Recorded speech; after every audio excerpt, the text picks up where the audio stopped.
Lizzie gasped. How dare he think she would want to be that close to him?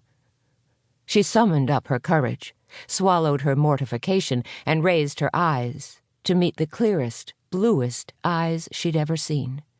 Even partially shaded by a straw hat, those eyes with the crinkly corners fairly sparkled. "Here, take the handkerchief. It's better than leaves." He chuckled as he waved the handkerchief in front of her. Was he laughing at her? Her face surely must be as red as the fire truck she'd glimpsed when she parted the bushes.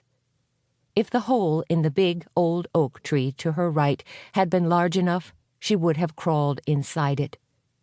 When she didn't make any move to take the handkerchief, the stranger took Lizzie's arm and blotted the blood. She gasped again and jumped as if she'd been bitten by one of the copperheads she'd discovered under a pile of dried leaves last week. She attempted to squirm away, but he held fast. "What do you think you're doing? And who are you?" A sly little smile tugged at the corners of the stranger's lips. What was that all about? Since she couldn't jerk her arm free, she used the opportunity to study his face. It was a nice face. More than nice, actually. Heat seared her cheeks. She hoped mind-reading wasn't one of his talents. He certainly didn't need to know his brown hair reminded her of rich, dark chocolate, and his eyes were the exact color of the clear summer sky. Ouch! Sorry. I was only trying to stop the bleeding. Lizzie tried again to free her arm, but it was to no avail. This man was keeping her from discovering what was happening through the brambles. "You can let me go. I don't think I'll bleed to death." "I certainly hope not. I'll accompany you to make sure you don't have any more mishaps." "That isn't necessary. Besides, I only had a mishap because you scared me. What did you say your name was?" "Ah, good try. I didn't tell you my name." Lizzie's eyes traveled up and up to meet those bluer-than-blue eyes that looked down at her. "And why might that be? Are you hiding something? Or hiding from someone?"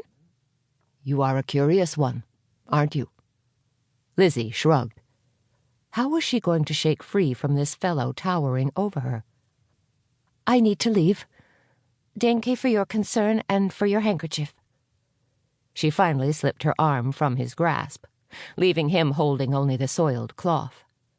She studied the brambles, trying to decide where to part them to avoid another attack by thorns. "You're welcome, Lizzie Fisher. Are you going through the briars again, or taking the trail?"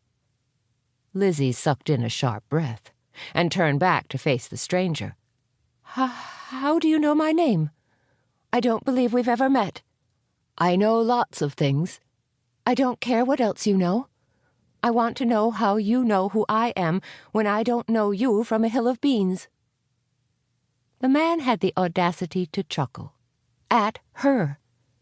It wasn't an unpleasant sound, but it irked her nonetheless. She didn't have time for this distraction. "Why do you look so annoyed? You are quite pretty when a frown isn't wrinkling your brow." Lizzie fumed. How rude could he get? "Well, I'm certainly glad my looks didn't frighten you."